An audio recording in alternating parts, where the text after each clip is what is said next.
Hey everyone, how's it going today and welcome to another episode. So today's episode, the story behind what's going on is that essentially, as some people may or may not know, is that I was someone that dabbled between several industries throughout my lifetime. I started my career really doing stuff specifically in engineering, and then later on I dabbled into construction. I dabbled a little bit in education, doing a little bit of teaching on the side, and then eventually I moved into entrepreneurship, and then finally I settled into what I'm doing today, which is working in the entertainment industry. But even within the entertainment industry, I've done a lot of different roles, from like TV, film, to music, to live events. So I've really been in a lot of places. But one of the biggest points and the bottom line behind all of this is that the fact that I've jumped between so many industries means that obviously each time I changed, something must have been up.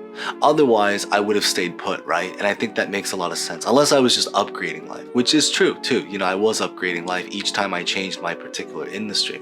But in today's video, what I really want to talk about is really just about 5 career advice that I really wish someone told me when I was a lot younger, so that I maybe would not have had to change careers so many times and could kind of focus in onto several career and then really build it from there. Because it's very fair to say that if I had done that, I might have been a lot further in my career right now than I am where I'm currently at right now at this present time period. So with that being said, let's just get right to this video. But as always, like, comment, subscribe, and let's get this video started. So the first career advice that I really wish someone told me back in my early days is really about how important it is to really understand the industry social culture of your particular industry. And this is something that I think is really important, because a lot of times we spend a lot of time thinking about the things that we enjoy doing and how we can parlay that to make money from it. And this was something that I did during my early careers. I actually did chase my passion. It was just by chance that my passion at the time period was in engineering and construction. But the story behind it is that what really ended up happening is that I realized that even if you actually enjoy the craft of a particular job, it's really important that you also understand the industry culture that you're signing up for. And what do I mean by this is that essentially every single industry, more or less, kind of attracts a certain particular type of person. There are obviously stereotypes, but those stereotypes come from somewhere. Finance people typically tend to be a particular way, tech people tend to be a particular way, and then in my situation, engineering and construction people tend to be a particular way.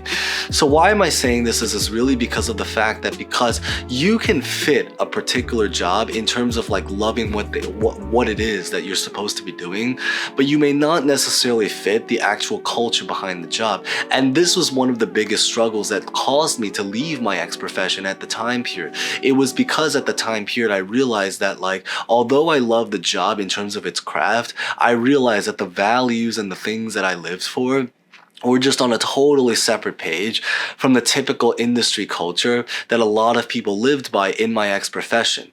What are examples of this is, for example, I really valued work-life balance. People in my ex-industry valued workaholism. They just wanted to work hours all day.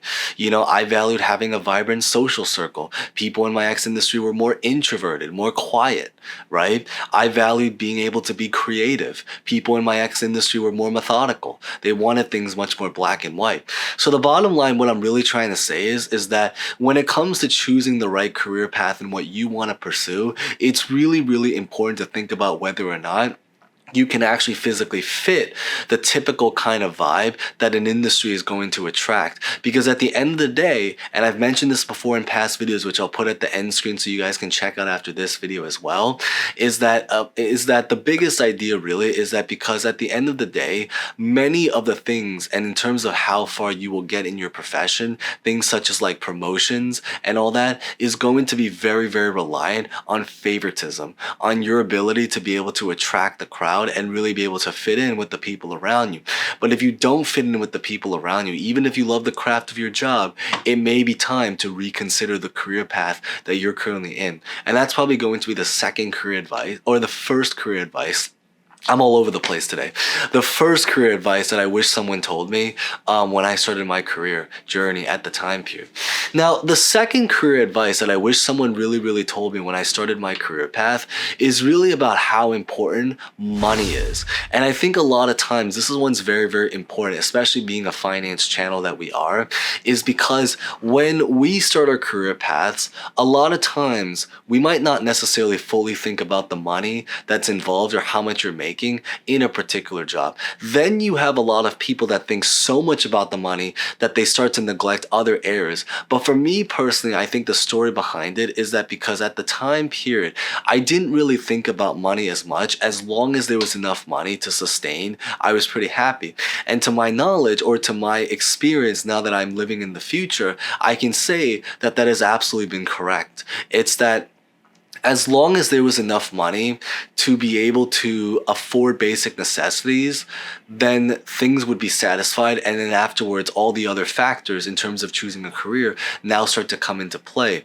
But why do I say that money is still something that I really, really wish I thought a lot about? Is that because while it is true that you might be able to make enough money in the beginning, the problem is that in the very, very beginning of your life, in the beginning of your career life, for most people in their early 20s, they're probably used to living a very, very humble lifestyle anyway. So being able to see even a couple $1,000s roll in, that's a lot of money and that's very, very valuable. However, later on in life, and this is something I did not think about until I got a lot older, is really about the fact that later on in life, it is very, very probable that most people will now start to want to upgrade their lifestyle. They maybe want to eat better food, they want to dress a little bit better, they want to start a family, even things that people should have the right to be able to enjoy, again, like starting families, eating better, being able to travel, gain new experiences.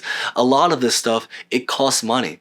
And at the time period, I wasn't really thinking about it because I was thinking so much in the present moment. I wasn't really thinking about the future and about how important money was going to be in terms of choosing my particular choosing my particular career path. And that's probably going to be the second career advice that I wish someone had told me at that particular time period. Now, the third career advice that I wish someone had told me at that time period is going to be about how important it is to really think about the lifestyle you want to live. And this is a little bit of an extension of the first point that we made, but it's really about the fact that a lot of times in choosing your career path, if you are someone that sees your job as simply put a job, right? A way that you can pay the bills, make money, put bread on the table, not necessarily something to give you fulfillment, but purely as something for survival related reasons, then it's really, really important to also think about the lifestyle that comes with your particular job. So what do I mean by that is and this goes back to, again, my example with engineering and construction. And I use this as an example because this is from personal heart. This is from like stuff that I've personally experienced this in my situation. But it's that because a lot of times you have to think about the lifestyle that you want to live and then see if the particular career path that you're going to pursue is going to be able to align with that particular lifestyle. So what do I mean by this is for example, if you are someone that really loves to travel, then you probably need to be able to work a remote job. But if you are working a job that requires you to be in person, even if you actually love the job itself, it may not necessarily be compatible with the lifestyle you want to live. Say, for example, you're someone that really wants to live extravagantly, right? It probably is going to require a lot of money. But if you are working a job that maybe you do enjoy but doesn't produce a lot of money, going back to the money example that we talked about in the second point, then it might be time to reconsider that career path because it may not be able to fund the lifestyle that you want to live in. So that's really the biggest idea behind this third point, is really about being able to choose a career path that aligns with your lifestyle. In my situation, for example, I was a night owl. I really wanted to enjoy nightlife. But the problem is that the construction industry tends to cater to people that are more early birds because we have to make it to early morning concrete pours and all that stuff that was going on. So for me as a night owl, even though I loved construction very much as a craft, it was a lot of conflict being able to fit because of the fact that the typical lifestyle in the construction industry catered to early morning birds. And that's just the third point to really be able to make. Now, the fourth point to really be able to make in terms of things to consider or advice that I wish someone gave me at the time period. This one is actually an advice that someone actually did give to me at the time period, and I took it to heart. But it is something that I figured is so important to share now that I'm talking in the future, because I think it's so applicable that now that I'm in the future, I can confirm is so true. And it's really about how important it is to network in your career path. It's because at the very, very end of the day, especially if you want to do anything in the creative world or the entrepreneurial space, the big idea behind this one is because you are a lot more likely to go further in life, within means of course, because of the network and the people around you than your actual qualifications for the particular job within means. This is actually especially true if you are working a job that's very difficult to quantify the performance of your job. So what do I mean by this is that because there are some jobs that's very easy to quantify who's the better performer, right? If you work in sales, who sold more product? If you work in marketing, who had the greater outreach? If you are a professional athlete, right, who ran faster? What are your times? What are your points per game? What are your rebounds, assists? All sorts of different statistics. These are numbers. But then you have a lot of jobs that are more administrative jobs, right? Like management, soft skills, collaboration, teamwork, things like that. Even parts of engineering, there's a lot of times that you will work engineering jobs that are so meticulous that there's not a lot of room for creativity. You will have about 20 people that will produce the same numbers, the same result, the same statistics, the same, everything the same, right? So when you are in those particular situations, then at the end of the day, a lot of the things in terms of promotions going far is going to be based off of your network. Even hiring. People are more likely to want to hire because they want to be able to work with their friends and family than they are just because than to work with like a stranger that they don't really even know, right? So the big bottom line behind this is just to network your way, especially again if you are in the creative industry or the entrepreneurship world. Your network will help you a lot further than just simply working on skills and just trying to wander and crash all over the place essentially. And that's going to be the fourth thing to share.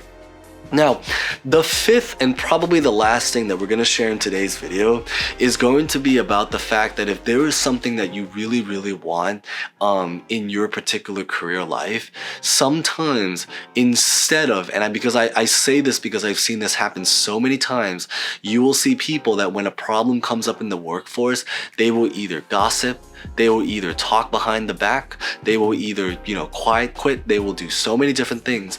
But sometimes the best solution, if there is some problem that comes up in the workforce that you face, the best solution is to just ask. And I think that that's one of the biggest things. If you want a promotion, if you want more money, if you're trying to change the task, if you want a new team, sometimes the best way to approach this is not to gossip, not to just talk behind the back, not to just try to cause feud behind the back, but instead is to just communicate, to ask. And sometimes that's probably the best solution that I think a lot of people overlook. A lot of times people just don't like to communicate for all sorts of different reasons. But when you communicate, because people cannot read your mind, you're able to get your thoughts across. And this is the way that you're often going to be able to accomplish the things that you want to accomplish. It's just by simply asking a question or a request or a command of some kind. And that's going to go far. But with that being said, that's really just the 5 things that I really wanted to share in today's video in terms of all of the career advice. Not all, but a lot of the career advice, because there's so many things I can share in today's video. With that being said, I'm going to leave some videos at the end screen you can check out after watching this video. If you guys enjoyed that, remember to like, comment, subscribe, hit the bell, and hope to see you guys next time. Thank you guys so much again.